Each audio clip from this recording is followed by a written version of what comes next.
Grill with Omar. Special guest, Amaury Grullon, the Bronx native, co-founder of Get Studios. Get Studios. What else? Bronx native. Tag Up Studios. Tag Up Studios. Yes, indeed. Change the Narrative, nonprofit. Change the Narrative. And a bunch of different ventures, man. And we got ventures opening up and being founded right now as we speak. I love it. You already know, man. Here at Hustle Studios, my studio. Hustle Studios. That's how we get it. That's how we get it. Yo, we're late, but we're here. We're starting. We're now. Any questions, just text us. All right, so the first thing I want to talk about is I saw that you posted something about a sneaker yesterday. Yeah. And I already, I wear size 13, so I was like, yo, what's up? And I thought it was your sneaker. Yeah. So it's not, but so it's not necessarily something that we design. Right. The story behind the sneaker is incredible. In 1985, Michael Jordan, when he was playing for the Bulls, it was illegal, or you get a fine if you wear black and red sneakers, different color sneakers. So he was a visionary. You already know MJ, Michael Jordan, and he was wearing them. The GOAT. And they had to block it, right? So they used to put an X or a slash on it so they won't show the sneaker. When he was playing. Yeah, when he was playing. That's crazy. And they fined him $5K every game, and he didn't care. He still wore the sneakers. And the sneakers called the Air Jordan. The AJ1s. Yeah. So Rebellionaire. Right, Rebellionaire. And it encapsulates this is the one that was on there yesterday. Yeah. Okay, so it encapsulates this energy of no one's gonna stop us. We're gonna do what we do. We're gonna do it how we do it, and we're gonna make it a vibe. You know what I mean? Yeah. And they reached out. Nike reached out. Jumpman reached out. To you? Yeah. They reached out to us, Bronx native. To the Bronx native. Yeah. They're like, yo, Amaury, we need you to be part of this campaign. You are an exemplary person, in the community. We want the sneaker to be released in the Bronx. So it's actually being released in the Bronx. Only 8K made. Only in the Bronx? Only in the Bronx. It's being released in the Does Fat Joe got the monopoly with his up New York? No. It's actually not up NYC. But it's another store in Southern Boulevard who's connected and making it happen. And this is what it's all about, you know what I mean? And I just got hit up for another vibe for Nike, for a documentary. I'm just gonna say it's a documentary vibe about with Nike, and it has to do with the influence that Nike has in communities like ours. You already know, the hype beast culture, streetwear, where it has come, and that's a lot to do with our people, Absolutely. So I love how can we take credit for being the creators of hip hop? Yeah, man. Cedric Avenue. Can we? Cedric Ave started in the Mecca BX. You already we revolutionized the world. We remixed the world, and that's the BX for you. That's it. That's it. You already know, man. You already know. All right, so those are the sneakers. They come out later this month. And so should we hit you up for I already hit them up. I got a couple peeps out here. We're gonna be posting more about it. And today, actually, they released a video campaign, which I'm gonna be posting. Check it out. Okay. And yeah. So let me ask you a question. How many followers do you have on Instagram? About to hit 50K now. 50K. Organic. Dope. So you have do like these big companies, they hit you up through social media or email or chat? Email, DM. I've gotten hit up through all platforms. What's the weirdest approach you've had? Yeah, I'm sure you got funny stories. In the beginning, DM was a little weird, because it wasn't like, now it's like cool, like, you get hit ups, you it's like connect. A text. Yeah, it's like a text. But before it was like, oh, AOC's DMing me. Did that happen? Cortez. Yeah. That's how we connected. She just shot me a DM. She said, like, "Hey, we love what you're doing. I would love to collab, make an event with you guys at the shop." And I was like, "Let's get it," And I was a little bit. I felt a little weird, like, "Oh shit," you know what I mean? She's hitting me up through here. She knows me. Yeah. But always a vibe. But I've been hit up. I've been approaching the street, like, "Let's collab." Well, that's different. That's different. That's a little easier. Like I'm starting to get hit, like people, like I'll be at events and they'll, I know you, I follow you. Yeah. And you're like, in the beginning, like, oh, word, all right, cool. And then you're like, oh, yo, thank you. Like, right? Yeah. Oh, yeah. You're making like a difference. So much love. And especially like during the pandemic and after, the amount of love that the brand that I've received from the community, from everybody, it's overwhelming. I love it. So thank you, everybody out there showing love. Well, you're big on, you're one of the biggest people I know that is big on the collaboration over competition. And I talk about that a lot on my show because I believe that if we all had that mindset, we get farther, right? Like you know, what am I good at? What are you good at? Yes. What can we synergize with? Yes. Instead of everybody being like, oh, no, chill. Yeah, it's only $10 here. That's all we got. It's $10. No, there's enough for everybody, dude. Yeah. There's enough for everybody. So what do you see in the Bronx changing now? I definitely, you know, the Bronx always for me had that community essence, had that authenticity. I think what we're seeing now is more representation. We're seeing more opportunities, and it's beautiful to be in the forefront of that movement. And in a way, one of the people that have shifted the pendulum to go that route, right? More collaborations. You know, I'm seeing my peeps working with bigger brands, with bigger corporations. I'm seeing just elevation in ways that you know, I always dreamed of, right. And it's a beautiful thing. And yeah, you know, and for us, we are collaborating, and collaborations is part of our essence, is part of our mission. From the beginning, we said we are going to be a community-based brand. We are going to work with the community. We're going to work with these people, and we're going to make it a vibe because we're stronger together. You know, I just want to plug in right now, April 6th, we have an event at Sokafa's house. It's a new venue around the shop. Sokafa? Sokafa's house, my boy, DJ Spinfo, he owns it there. What is Sokafa? It's a venue space. Well, what is it? Is it just, it's an event space? Yeah. I mean, there is a meaning behind it. Definitely check it out. Okay. Incredible. But we want to elevate that even more. It's called Meet Your Neighbors. We're going to invite all the business owners, all the entrepreneurs in the neighborhood, in the area, and we want to connect. You know, we want to share our networks, our resources. We want to talk. We want to make an inclusive environment for our people and like-minded individuals to continue to have those conversations of growth and elevation. So we're going to start that this month, and it's something that hopefully is going to have legs. It's going to continue. You do it like monthly? And we're going to continue to cultivate that realm and just the business owners, you know? Okay. Yeah. All right. So you think, is that open to all Bronx, or is it the South Bronx? It's open to everybody. You know, we are working it right now. It's a bit hyper local because we are in Mott Haven, and a lot of the work that we do is around that neighborhood. Yeah. But you know, it's the whole BX, it's the whole New York City, it's the whole world. You know, we're just starting at home. You know, you start there and you branch out. Yeah. Well, Mott Haven's changed a lot. Yes. Right. Yes. I heard this place closed down, the Bruckner Bar and Grill. Yes, Mott Haven Bar and Grill. But they moved to something else. So she, the owner there, Rosa, she opened up another space called Rosa's at Park. Where is that? Is that on Park Avenue? Yeah, Park Avenue and 138 in the Bronx. So still kind of down there. Yeah. All right. Cool. Chill vibes. She has the whole umbrella thing in the background. Yeah. That's pretty dope. Check it out. This summer it's about to be a schmovie out there. I have my partner DJ Wawa. He's the resident DJ there. Okay. And he turns up. You already. They have parking? They have parking, yeah. Okay, cool. Yeah. That's all. That's important. I'm a little bougie. No. Right now, bro, the parking situation in the neighborhood is cray, man. Yeah. It's gonna be even more because we're gonna have another 10K peeps coming in the neighborhood. The buildings? The building's gonna be like another 5K units coming in. You know, that's gonna be full. A whole school's coming in from kindergarten to senior year of high school. Dream Academy. Oh wow. You already know. So it's gonna be very populated in the next coming years. Yeah, it changed. It was a lot more. I would say. It was industrial for a little bit, and then now they rezoned it, I think. Yeah, they rezoned everything, and hopefully we're going to have a bid also, similar to every place that has a lot of businesses. Yeah. They have the 3rd Avenue bid, they have the Southern Boulevard bid, and now hopefully there's going to be a Mott Haven / Port Morris bid because we have so much flourishing businesses in the neighborhood. Yeah. And, you know, we need that support. Yeah. I mean, do you see a lot of money coming in from other people, from other places, like people? Because So Bro is kind of hip to hang out at. So Bro? Yeah. No, I don't call it. I don't call it So Bro. I call it the South Bronx.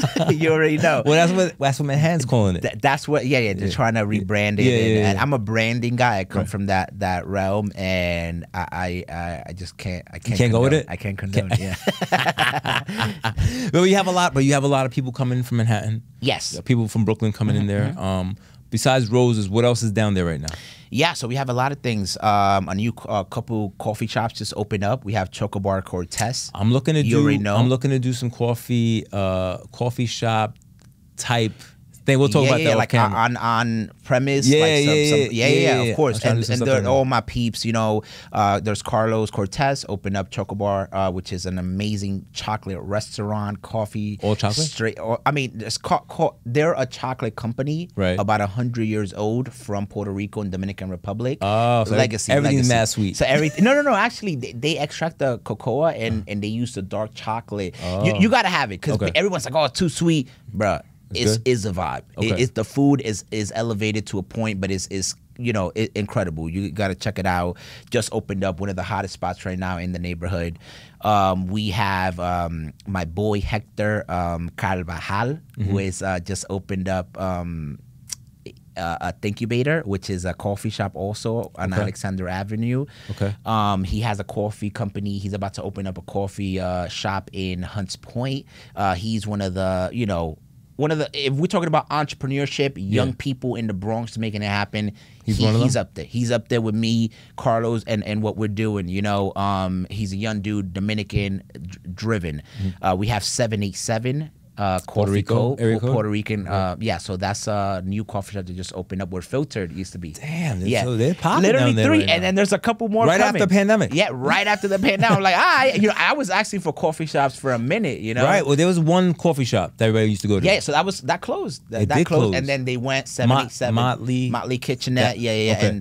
But 787 went in there and they're making it happen. They rebranded it. Yeah. Okay, because that was a cute little spot. Yeah, it's amazing. So it's open again. I just had coffee from there. A vibe, you know. What about Bronxlandia? Bronxlandia, yeah. So that's in Hunts Point, still in the South Bronx. My peeps out there, Majora Carter and James Chase, owners of the Boogie Down Grind Cafe, which is another. I didn't event there. I think I told you about it, but you were doing an open mic that day. Yeah. Facts. So that's opening up. That's going to be an event space, venue, marketplace. What else is happening in the neighborhood? I mean, everything, man. There's a lot of high-end construction going down there, but the units are going for $500,000 or more because I'm in the real estate space, so I keep track of all that stuff. And I don't know if they're sold out, the buildings. I don't know what the movement is over there, but do you see a lot of different colors going down there? Yeah. So you know, one of the things that I love about the neighborhood is that a lot of people that are coming in are people of color, are people from the Bronx that are looking for a bit of an elevated lifestyle. You know what I mean? But they want to stay in the hood. But they want to stay in the BX. I'm vibing with that, you know. There, of course, you know, there's people coming in with their dogs, and it's amazing. I mean, we love it, and we're here for everything and everyone. But it's gonna change, you know. By 2023, I predict, you know, we've been there for 5 years already, right? And the whole time people are like, yo, things is crazy, things is gonna change, and nothing really crazy happened, you know what I mean? But now I think we're really gonna see a shift and a change in the There's some traction going on. Yeah, some traction, you know, some foot action, because we're a destination point, you know, we're a destination location. People come to the neighborhood to come to one of the businesses, right? To come to Choco Bar, to come to the Lit Bar, to come to Bronx Native. And now we're gonna have that kind of consistent like footwork and just that flow. The foot traffic, right? Yeah. So you have a good synergy with all these different businesses down there. Yeah. What do you see for Bronx Native? Do you see yourself expanding your store? Do you see what's the next move for you? Yeah, so you know, during the pandemic, one thing that I realized is that, you know, having commercial spaces, a brick and mortar, you know, is tough. You know, one thing that is certain is uncertainty. You know what I mean? We don't know what's gonna happen, and I kind of took a step back and I said, instead of me focusing on opening up another store, a flagship store, or opening up another commercial space that I'll need to make it, you know, I'll need people to come in and buy and have events. Traffic. You know, I said, you know, let me take a step back, let me work on other things. So that's when we opened up our print shop, right? We opened up our studio. So we have a recording studio and an event space / production space on Canal Place over there. Is near Rosasat Park, actually. Okay. What's the name of that?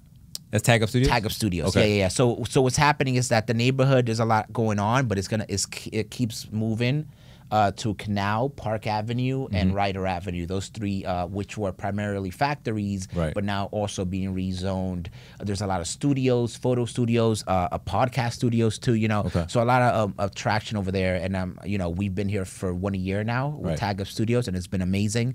What is that, so people know? Like Tag Up Studios is if you are an aspiring songwriter. Yeah. You want to come So Tag Up, you know, for me, I've always been involved in music. I mean, we're from the Bronx. This is the birthplace of hip hop, salsa, doo-wop. You know, we're artistic, you know, musical people. You know what I mean? We're by nature, you know, we got the music in us. The truth of the matter, I'm gonna just add to that, is that when you don't, and this is the part where I people don't understand, when you the culture of hip hop, is such. It's a multi-billion-dollar industry, and we own so little of it. And the crazy part is that hip hop was birthed from scarcity. We used to have, like, I think I said this in another podcast, where I mean, you might be a little younger than me, so we used to have, you know, parties outside, bro. Like we used to get the stereo from street lamp, bro. There was no electricity. That's how you used to run your DJs. Like, you know, like burned out buildings. That's where the party was, because there was no other place. Listen to that. That's where this came from. The billion-dollar industry came from people that couldn't even get the electricity for their hip hop equipment. But look where we at now. Yeah, that's a major fact. You know, it really came from us wanting to be heard. You know, wanting to be represented, and not having that platform. And we created everything. You know, 5 elements: MC, DJ, graph, b-boy, which, you know, b-boy breakdancing is coming to the Olympics in 2024. That's crazy. You know, we're partnered up with Red Bull, one of our major partners, and you putting a team together?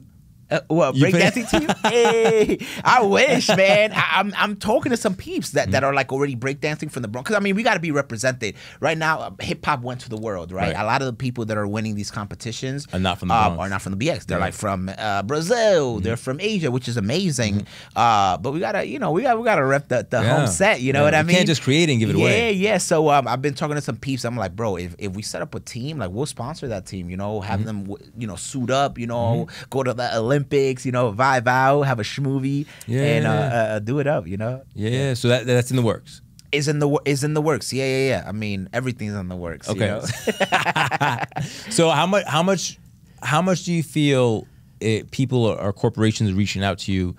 I think you touched on something I want to open up on, unpack a little bit. Representation, right? Yes. Like, I believe representation is super important, because I believe that until we took control of our own narrative, that we were always just going to be victims of circumstance, or victim or people, or we were going to be conceived or perceived by other people's conception of us. Meaning, there was, like, you know, a non-Spanish, non-black, non-Asian writing a story about a black, or Spanish, or Asian person, and actually giving us our own perspective on TV. And I think with the proliferation of the internet and the ability to do these type of things, and that's why I'm such a big proponent, man. I'm a big proponent of having intelligent brown people on TV, because I want the younger generation to know we here.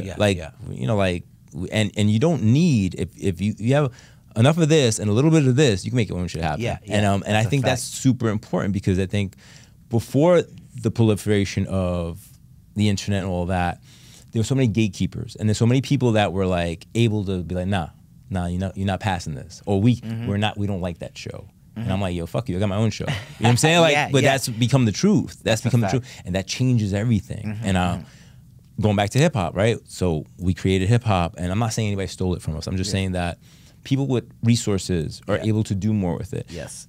Who would I have on? I had my man Mike Success on the podcast. He represents influencers and stuff like that in the space. He used to be in the music industry before, and we were talking about, like, the beginner rappers, KRS, all those.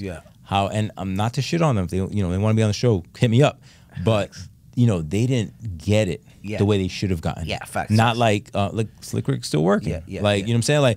Like Hove, Diddy. I think it changed with Diddy and those guys when they got hip to the game, and they're like, yo, we own this shit. This is worth billions of dollars. We want some ownership, and and you know, they took it the next step. But in the beginning, because we didn't know, right? And who we didn't know, because they were making up the rules as we go. It's kind of like what's happening right now on the internet, like, you know, with NFTs and crypto. All these rules, all these things are just being made up, and we're being excluded because we just don't have access. We've systematically been excluded. You know what I mean? We've already, you know, our people have a history of being disenfranchised, not being given the right resources, and just put to the side, you know. And that, we're not giving the information. That is the narrative we're trying to change, and what we're trying to create, right? Equity, ownership, you know, making sure that you are taking control of your own narrative and your own story, which is a super powerful and empowering perspective that everybody should be on. You know? Absolutely. Yeah. Absolutely. I don't think people understand how important it is until you break it down a little bit and peel a couple of layers off. Like back in the day, when I was young,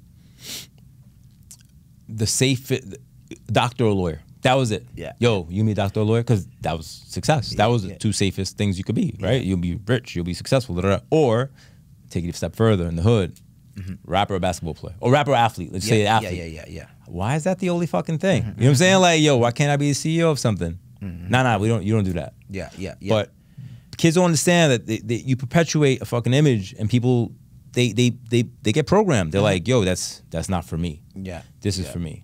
Or back in the day when every Spanish guy was like a car thief, or the mugger, or the rapist on the show. He was never a fucking hero. Yeah. Right? Yeah. I was talking to my other boy the other day about Bad Boys with Will and Martin Lawrence. I love that.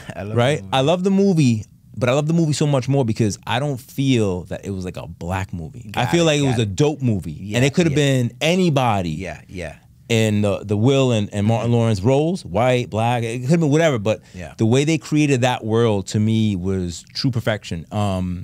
Beautiful. It was just a great movie, not black movie or white movie or whatever movie. They had everything in there. If you look at if you really break down the movies, they have everything, all type of representation in there.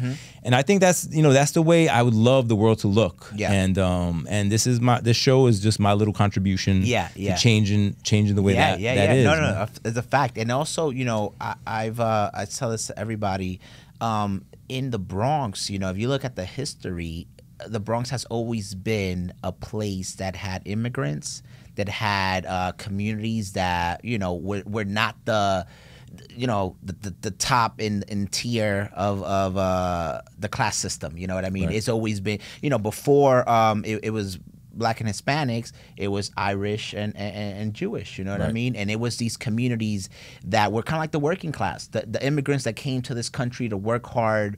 And I think that's the spirit that Bronx native encapsulates, right? The spirits of black and brown, of immigrants, of disenfranchised communities, of people that work hard, blood, sweat, and tears, and make it happen. We don't wait to get a seat at the table. We create the table. Right. You know what I mean? Right. This podcast, this platform you have is a table. Bronx native is a table. And that all starts with a mindset, when we wake up and open our eyes and say, you know what, I don't have to live like this. You know what I mean? That thing that could be potentially, reserved for that party. No, if I want to do that, I could go in there and I could make it happen. Right. And I was talking about this yesterday. Just switching that perspective and that mindset could change your life. Here in the Bronx and communities like ours, a lot of times they box us in, they limit us. And these are things. It's not. Sometimes they're not doing it on purpose. It's just systematic. It's all they know. It's all they know. Right. It's all that there is. I grew up in a Section 8 building, right? And I remember I had aspirations to have my own business. I was like, I'm gonna be a business owner. I want to do it.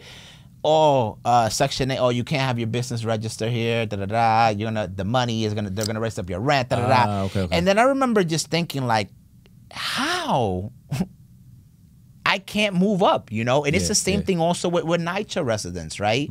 Or the projects, right?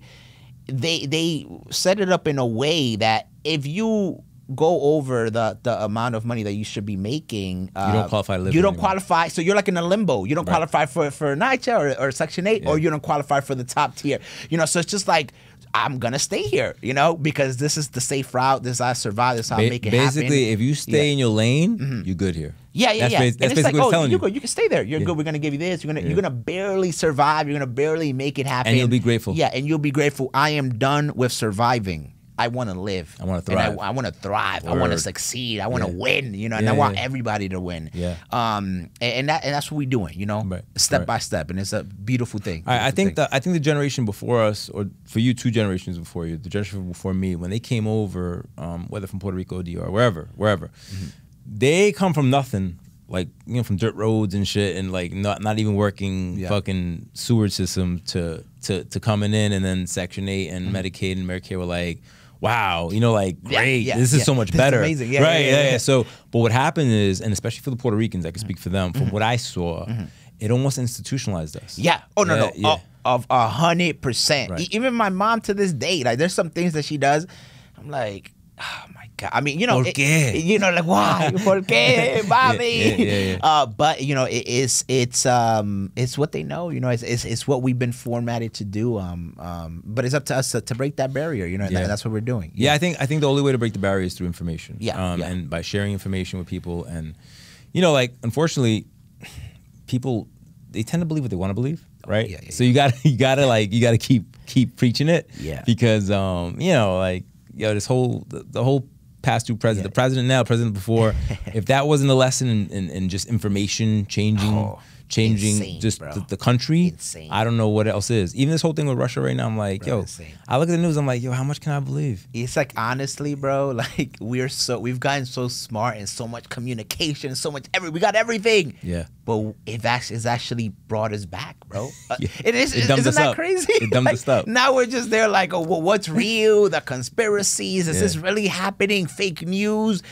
And that thing is crazy. That's crazy, man. That's a different level right there. But that's something that the generation now has to come back and really figure it out. You know what I mean? Yeah. There is amazing things that came out of it, like accountability, like, you know, making sure that things are, you know, everyone has a voice now, which is great. Right. Now it's how to pick the right voice. The voice that you want to listen to, right? Yeah. And facts. It's like, if you don't represent anything, you fall for anything, right? You heard that? So I'm like, and then, you know, I'm raising 2 young sons myself, and I'm like, yo, listen, you're gonna have to make your own decisions. You know, I give you mine, my perspective, but I'm not that guy who's trying to force, you know, like, this is what we believe. I'm like, you know, make your own argument. You know, convince me. You know what I'm saying? Like, if that's what you believe, then why? Tell me why. And then, also, having conversations, you know, I think that's extremely important. Articulating yourself, making sure you're communicating the right way and the right message. That's something that I was just talking to somebody, and, you know, we go to a lot of schools. We talk to the kids and stuff, and I always, you know, why do you feel like this? Why did you pick this? Talk to me, you know. You know, like, what makes you you? Like, who are you? Explain that to me. Talk to me, and that's something that we're very vocal about. You know what I mean? We want our people to express themselves. We want safe spaces for those, and that's why we do the open mics. You know, that's why we do all of these programmings. We have weekly events every Tuesday. Tonight we have an event. Plug it. You already know. Tonight at Tag Up Studios. He said you already know. But yeah, we have an open mic. So open mic is what, for DJs? So we've been doing open mics for about 4 or 5 years already, right? Okay. Either in the shop, either at Bistro, either at the Bronx Museum, at other venues, you know, and just having events and open mics have become a fabric of our brand. And then we started Tag Up Studios, Tag Up Music, a year ago, and it was to elevate that side of what we were doing, because we were doing a lot of things involving music, and I said, you know what, I want to create a music platform. I want to have a recording studio. You know, we are connected to all the up and coming artists here in the Bronx and New York. Let's create a space for them. So you're helping them create music. Are you also helping them upload to Spotify? The business part. Ultimately, we want to make it a label. You know, a modern label. You know, because nowadays the big labels ain't it, right? People are going the more independent route, right? So we're trying to figure out how are we going to do that, right? Or how are we going to represent the artist the right way? How are we going to give them the resources that we can? You know, we have a large following. We have design. We have a production space. We have spaces. We have recording studios that people could do their thing. So we're creating that system now, and it's ultimately for people to be able to leave their mark. You know what I mean? And we have events every week now. Instead of having it once a month at the shop, which we are going to start having it again. Summertime? Yeah, in the summertime. Now what we're doing is we're breaking it down into the elements of hip hop, right? Okay. So having niche open mics. Tonight we have an open mic for DJs, right? Okay. DJs are... So they come in and spin their set? Spin their set. They got like 30 minutes and they're just vibing, you know? Okay. Wednesday we have one for poets, for spoken word artists, right? The next one, we'll have one for b-boys and dancers, you know what I mean? The other one, we have one for producers and beat makers, you know? So we're trying to now have more niche programming where you know, we used to do the open mics for everybody. Right, you're going a little deeper because now deeper, the people that want to see certain things will show up for certain things. Yeah. So that's what we're doing, and it's going amazing. Like I said, April 1st is our 1-year anniversary. Tag Up Music. How do people, like, they just can show up, be like, I want to go? Show up, yeah. Oh, that's it? Show up. It's open like that. Okay. It's open. We have RSVP, of course. You know, check us out on IG, Tag Up Studios. And we got high hopes for Tag Up. A lot of great things has happened already, and we're gonna continue to develop that. I saw you at an event with Slick Rick. Tell me about that. So you know, we're actually working with Slick Rick. You already know. I get him on the show. Get him on the show. I got you. One of the pioneers, you already know. Absolutely. The swag, the everything, the storytelling, the BX, Bronx. you know, the ruler. So we've been working with him, doing some content, working with him, being part of his shows, you know, some merchandise we did for him with Bronx Land, which is one of our designs. And yeah. I mean, it's a beautiful thing. You know, we were able to work KRS-One as well. Okay. When he had the verses, we did some merch for him. Oh, dope. You know, we just connected with Grandmaster Caz, Melly Mel. Oh, the old OGs. Yeah. You know, OGs. we connected to DJ Kool Herc, the father of hip hop. Right. So you know, that's awesome that we're able to pay homage and work with the pioneers. Well, that and also everything. maybe get them a second attempt or a second crack at really getting it right. Oh, you know what I'm saying? Facts. Because like I said, going back to what I said earlier, like when they were coming up, the rules were being made. So, you know, if you don't know the rules of engagement, you can't play the game right. So, you know what I'm saying? Like, I feel like a lot of those guys didn't get their due. I'm not mad about it. I'm a fan of hip hop. Yeah, I'm a fan of business. They're mad about it. I'm not mad at you for being mad about it. Absolutely, yeah. You know, and it's just like it does suck, bro. Like it's $1 trillion industry. Jay-Z's a belly. You know, there's a lot of billies right. And then I'm sure with these young kids getting all types of money on social media, and they're like, yo, and they just there like, what the fuck? Yeah. So you need to reach out to Tag Up. Tag Up, bro. You need to reach out to that. And you need to reach out to me to get on the show so we can talk about it more. Yes, yeah, absolutely. We here for that. Yeah, no. I'm just such a fan. I'm a fan of hip hop. I'm a fan of business. I'm like if business was a sport, I'd be number one. I'd be like this. Andy Warhol said, you know, making money is art. You know what I mean? Being a businessman is art. Absolutely. And it's the best art, you know, and I agree with that.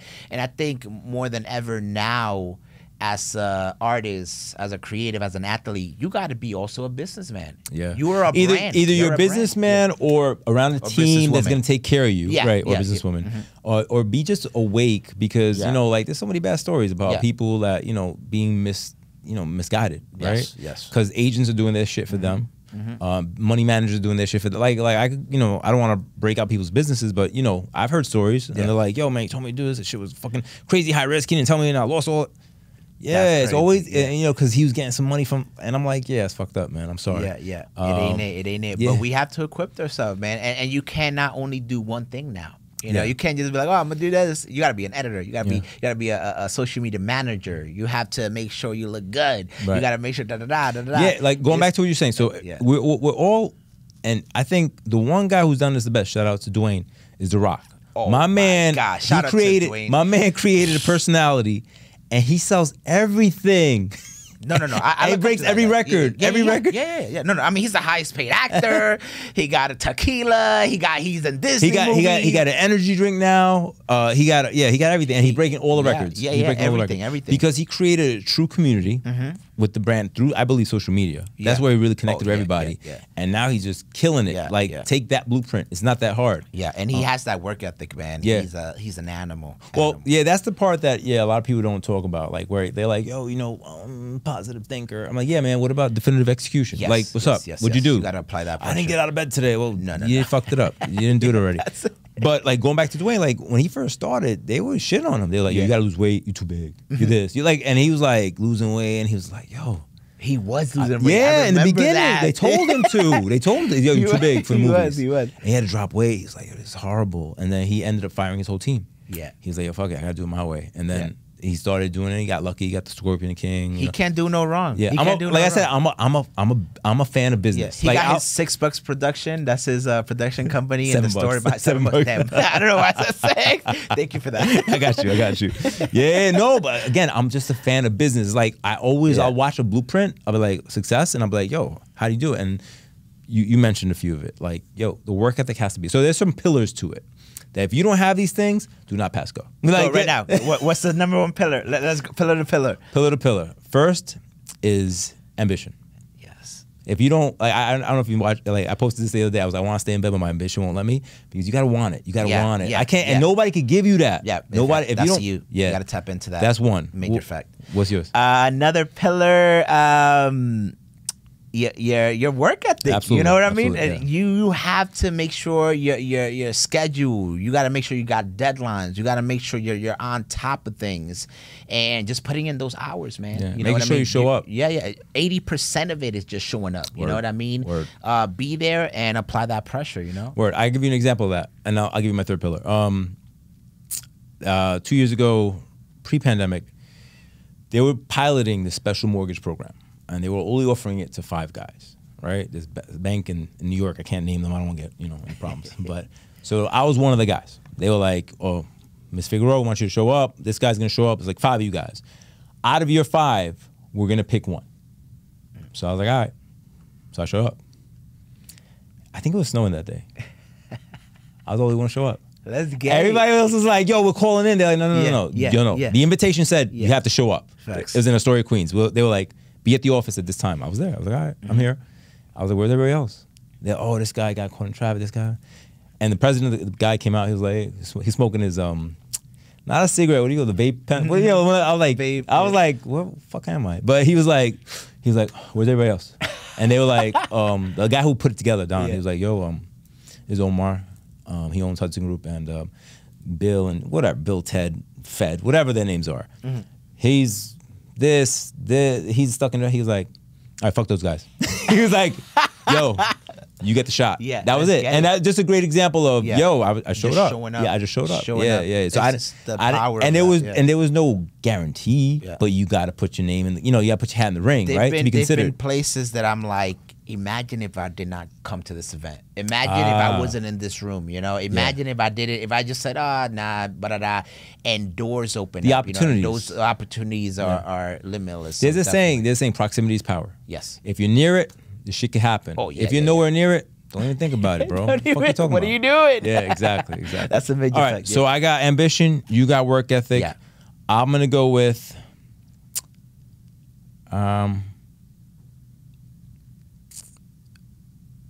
I'm gonna steal a little bit from my man Gary. You gotta have empathy. Like, yes. What I mean by that is, again, going back to collaboration over competition. Shout out Gary V. Yeah, shout out to Monster. Gary. You can be on the show if you want, but I gotta put you on hold. It's really about, like, and I'm talking Latino to Latino right now. Yeah. Yo, there's a fucking wrong attitude, especially with Latinos, man. Yes. Like, they're like, no. I'm like, nah. So what I did was I put myself in a position to think abundance. And what I mean by that is that my business, I don't really talk about it like that because it's very confidential. It's people's, personal shit. But I made that so big, so successful, that I'm able to do this. And when I mean do this, is I do this where I collaborate with other people with I have no, like, you know what I'm saying? Like, I have no ill intentions, but it's about us vibing. Yeah. It's about my followers knowing you and vice versa. And I believe in good karma. That's gonna lead to big things. What they are, I have no fucking clue, but I believe they will. You know what I'm saying? So I believe in good intent and empathy. I am 100% with you with that. I'm a firm believer that if you put that good energy out there, it's gonna come 10 times forward. And I'm a testament to that. I'm another pillar. Is make sure you're doing what you love. That you're having fun. Right. You could do anything, but if you are miserable, if you're fucking, I don't want to do this, like, well, then why are you doing it? You know what I mean? And it comes back to empathy, heart, love, and all these things that a lot of times, like you said, the Latino, Black and brown community, they're not fucking with that. It's a dog-eat-dog world. Oh, you here? Nah. I gotta make sure I climb, you know, on top of you. You know what I mean? And I think I gotta undermine you. You know, yeah, it's toxic. You know, it's this. Well, I believe that was. Listen, I think that's inbred. Going back to slavery, I believe all that mentality was put into us when we were. They want us to fight with each other. Property. They were like, it's not my fault. It's your fault. Yeah. Displacement of anger. I'm not trying to fight with nobody. You know what I mean? And I felt that in the beginning when I started Bronx Native. You did. You know what I mean? The hate and the friction. Oh, who is this kid trying to do Bronx stuff? You know what I mean? Oh, like the old heads or this and that. People like da. You know, and I was and I've always come with love. You know, I'm coming in with passion, with like, I want to see my people grow. I'm doing this for us, you know? And I saw that firsthand. And how did you deal with it? I dealt with it with more love. Okay. You already know, man. Yeah. I'm not here for no drama. I'm not here for no back and forth chitter chatter. You know, I'm doing God's work out here. You know what I mean? I'm elevating and I'm in a different realm. You know, so even when I was listening, of course, as a young entrepreneur, young in the journey, it affected me in some way. I'm like, damn, fuck. They really don't want to see you win, bro. You were like, where's this coming from, right? Where's this? They really don't want to see you. It be your own people, bro. Yeah. And then, now that we have 5 years. Now you have traction. Now that we have traction. Now that Nike, Shake Shack. They like you. Now they're like, oh, what's up? You know, even though, I mean, I'm not gonna get that into it, but I'm not gonna give any names. I'm not gonna give but yeah, you know what I mean. And it's just like it kind of sucks, but this is why we're doing what we are doing, because we are changing that narrative. We're breaking these cycles. Yeah. These cycles of poverty, cycles of just being in the slums, of fighting with each other, of being in these toxic environments. None of that. Fighting with scarcity. We're not with that. You know what I mean? We're not with that, and we're and time tells everything. You know what I mean? Now that we have 5 years, people seen us. Now you're accredited. People know. I'm accredited. Yeah, you're accredited. People are like, oh shit. You know what I mean? Oh, Amaury, he's a good guy. Yeah. You know what I mean? And it's just like, why did it have to be like this though? You know what I mean? Why did it have to be like this first and then like this? It ain't it, you know? Because I believe that the OGs, and I'm an OG, but I think mentally I'm not. Chronologically I might be. But they're and it's not hate when I say this, is that they've endured their shit. Yeah. Right? So they're bringing all their baggage, all the bad shit that they dealt with, like people probably trying to be nice to them and that really have ulterior motives. Yeah. And that's exactly where it came. They're like, nah, this kid is too nice. Yeah. Why is he always smiling? This guy has an agenda. Which is sad to say, but I've seen it. Like I've seen it when somebody's nice to you and then later changes. I'm like, what the fuck? Yeah. So again, I'm not on their side. I just understand it, and I understand it. Look, I've been in different businesses. I had a liquor store, I had a nightclub, and when I had the liquor store, I was the first guy. I was calling my cousin who knew everybody on the block in the South Bronx. He was like, yo, my man, this guy has a liquor store, that guy. So I met everybody. And I was like, yo, because back in the day, I could talk about this because I closed my store in 2005. There's bulk buying. So what that means is you buy a lot more, you get a better price, you can compete with the big boys. So I was like, yo, let's do a fucking co-op. Let's buy 100. That's what I'm talking about.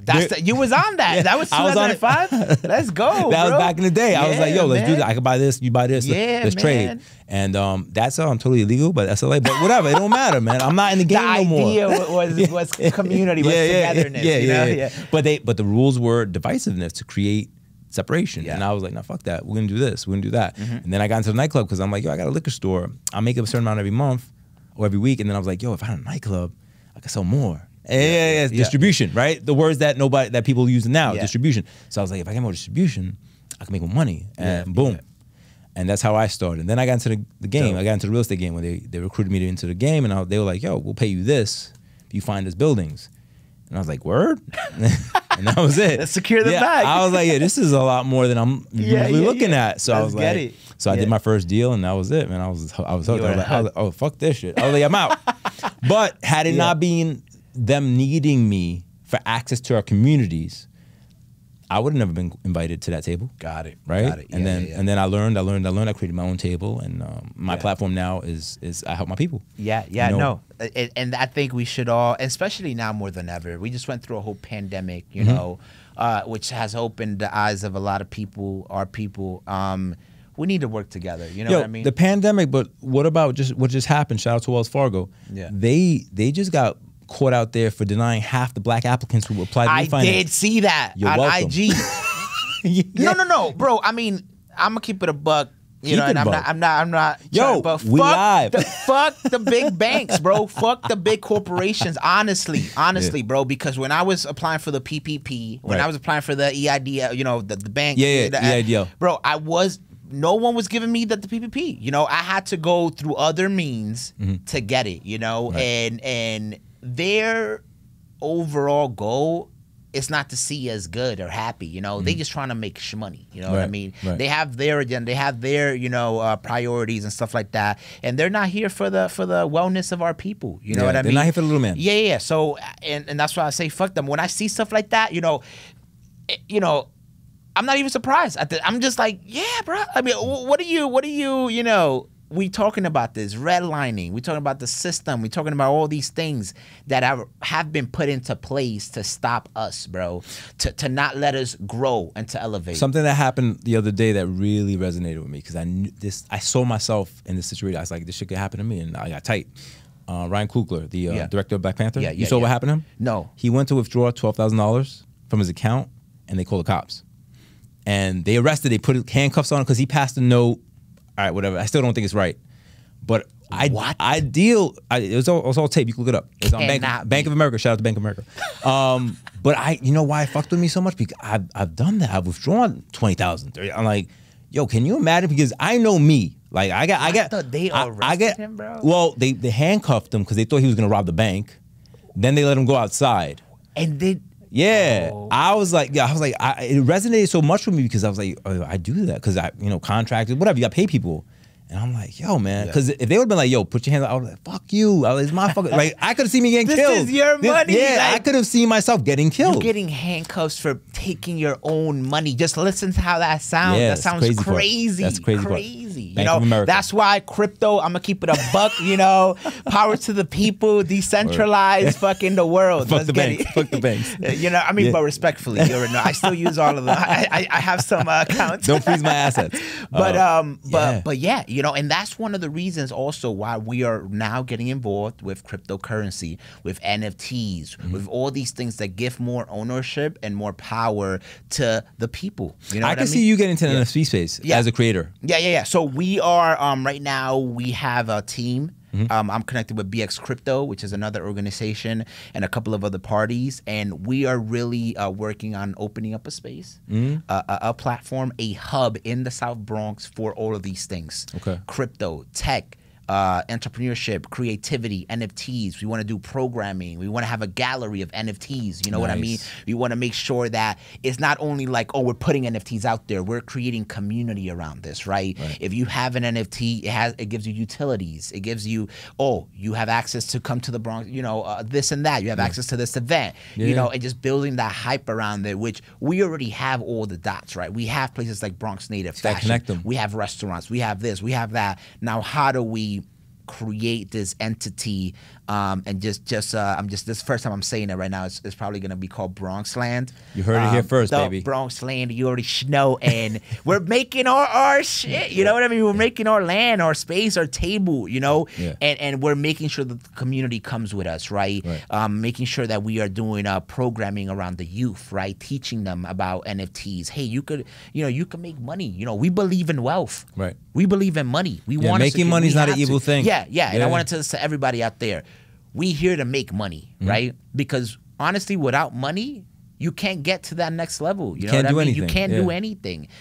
Credit, all these things, you know, and we're here for that, and there's no shame in that. You know what I mean? Let's get the shmoney. Let's get it. There shouldn't be any shame in that. I mean, I think what people don't understand is, I believe I spoke to you about this one time. I heard you on a live talking about it, and I was like, yo, what's the issue here? I was like, if you're an entrepreneur, you're somebody who's willing to take more risk than anybody else and something you believe. Yeah. I was like, why do people think you wouldn't make money with that? Yeah, yeah. And why is it demonized? Yeah, you know, if you're providing a service or you provide a product that people want, then why shouldn't you get paid for that? So yeah, for me, mind-boggling. You know, I'm just there like, this does not make sense. Like, where are these? And then it's just like, there's nothing that holds your argument or whatever you're saying. It's just like you're just spitting things out your mouth because I don't know, you know.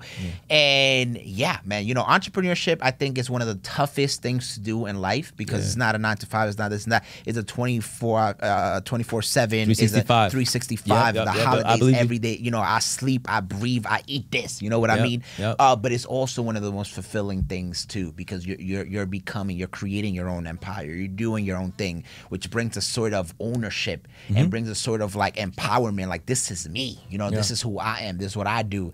And yeah, man, you know, we gotta come out here looking like a vibe, you know.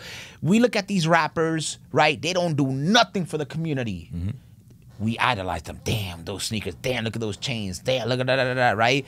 And then somebody is in your circle, is in your community, you know, just barely trying, but going ham, trying to make it. And you want to put that down, like, that does not make sense. You know what I mean? And I'm trying to change that. You know, let's elevate the up and coming artists, the up and coming entrepreneurs in our neighborhoods, right? Let's create platforms for them, right? Let's not only listen to, you know, Jay-Z. You know, I mean, I listen to Jay-Z. Shout out to Hov. I don't believe in what he's saying right now, Hov. You know, but Hov, he knows that. That's why he started Tidal. You know what I mean? He said, you know what? The big artists, the big companies are taking all the money. Let's create a platform that helps and gives more money. I don't know if you've seen the chart of how much money is the percentage of it Spotify goes, and all this. And Tidal is actually the biggest gives one. more. So it's that same concept of keeping the money in our communities and our people, is empowering our people, because if you win, if they win, I win. You know, we all win. Is a web. You know, I believe in the collective consciousness. I believe in us, you know, being the most powerful things in the planet, you know, in different realms, the physical, the spiritual, in all ways. Energy. And that starts with us opening up our minds, opening up our perspectives, being open, which is something that I always talk about in everything I do. The power of openness, you know. And the power of openness. I like that, man. Yeah. That's powerful. The power of openness, you know. Any opportunities, you know, any situation, that comment, like, I'm not going to comment back. I'm not going to DM. Do it. The power of being open. Be open to that, right? Be open to different perspectives, different ideas, you know, listen, have conversations, you know, and for me, I try to be open in everything I do. And I mean everything. And I think when you are open, you see the beauty in things more. In everything. You know, in everything. Yeah, in everything. You know, everything. Everything is the way you look at it. Yeah, right. It could agree. be the craziest thing, but, you know, when you look at it with that openness, you know, with that, you know, you're like, nah, this is a vibe. And you extract things from it, or you add things to it. You learn from those things. It is a concept that I'm developing. I'm actually writing a book. Are you too? Yeah, He's writing a book too, guys. I'm writing a book, and I have a series. I have a series coming out. A book series? So no. I have it's just a book that I'm doing by myself. Okay. But then I have a series because I was shooting the whole process. I don't know if I told you of opening up our print shop and opening up Tag Up Studio. I saw some behind the scenes stuff about it, but I didn't know where you were with it. Yeah, so we shot like about almost 2 years actually. So we have a host. We have about 20 episodes, right? Wow. Okay. In the midst of the pandemic, right? You see me getting COVID. You see me working. You see me doing my thing, right. And it kind of just, but it's a very informative series because it really touches on the actual struggle and the actual journey. We touch on things like mentorship, right? the art of pivoting, right? Of adapting, of solving problems as an entrepreneur, you know, and it's a really inside look, very authentic look. You know, you'll see us fighting, you'll stressing, you see me like, oh shit, they said we don't got money, what are we doing? You know, we see us having W's, you see us growing, and it's and taking L's. And taking L's, you know, but you already know those L's, we turn them into W's. You already know. All we do is win. All we do is win. And I think it's gonna be super dope, especially now more than ever. When are you dropping it? So I'm trying to drop it this summer. Yo, Netflix, call my man up. He got a series. What's up? I mean, I am looking for some sponsors, you know, or some stuff like that. Right now, I'm pitching it to some peeps, to see where it goes. If no one picks it up or anything, I'm putting that up by myself on YouTube for the peeps. You already know we do this already, and we're gonna continue to do it. But yeah, it's just how do we, and I think you do a great job at this too, is how do we do what we do, but then now how do we package it and put it out to the world as digestible content that people could That's a great word. Entertain. Digestible. They could be informed and they can grow from it. They can learn and not know they're learning something. Yeah. Because nobody wants educational content. They're like, oh, PBS shit. Fuck. PBS. put me on some fucking action movie shit. Yeah. You got to deliver your message in an entertaining way so that people consume it. And you know, it just goes like you spend a lot of time in schools. It's like kids. Teaching kids is tough because you got to find a way to trick them into learning. Like, you know, because if you break it out, like broccoli, they're going to be like, ew, I hate broccoli. But, you know, you mix it up with soup, something like that. You know, I'm just giving you an example. You know what I mean? Broccoli soup. That's good. You break it out, you just change it out. You know, I definitely agree with you. I just came out one of the schools. I was there this morning. You told me. And they want... I'm making, what we're doing is that we have this workshop, like this 4-day workshop, that we're kind of, schools are hiring us for it. And it's basically, we work with the kids, teach them about entrepreneurship, creativity, screen printing, graphic design. Oh, wow. And we collectively create, those tools. You give them tools. And we collectively create a shirt, right? With ideas and stuff. And then ultimately, this shirt comes to life. So it's kind of like this full circle where we see the kids' ideas come into a physical item, and I teach them all these tools, all these resources that hopefully inspires them, and they can take that and, you know, continue to get the ball rolling. All right, man. So listen, we're doing that. It just sounds dope.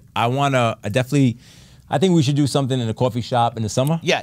I should go down there with the crew, and we should definitely do something. Let me know.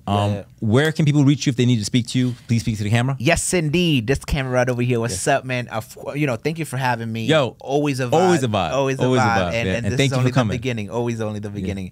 Find us at all social media platforms, at The Bronx Native, Instagram, Facebook, TikTok, Twitter, Facebook, YouTube, all that good stuff. Our shop is on 127 Lincoln Avenue in the heart of the South Bronx, boogie down Bronx. Check out Tag Up Studios. We got events every week. 381 Canal Place. Yes. And we're doing a lot of great things. Check us out. We're going up 22. We're going to the moon, and no one's stopping us. So you already know the vibes. Let's get it. Yeah. All right, man. I'll see you soon. Let's get it.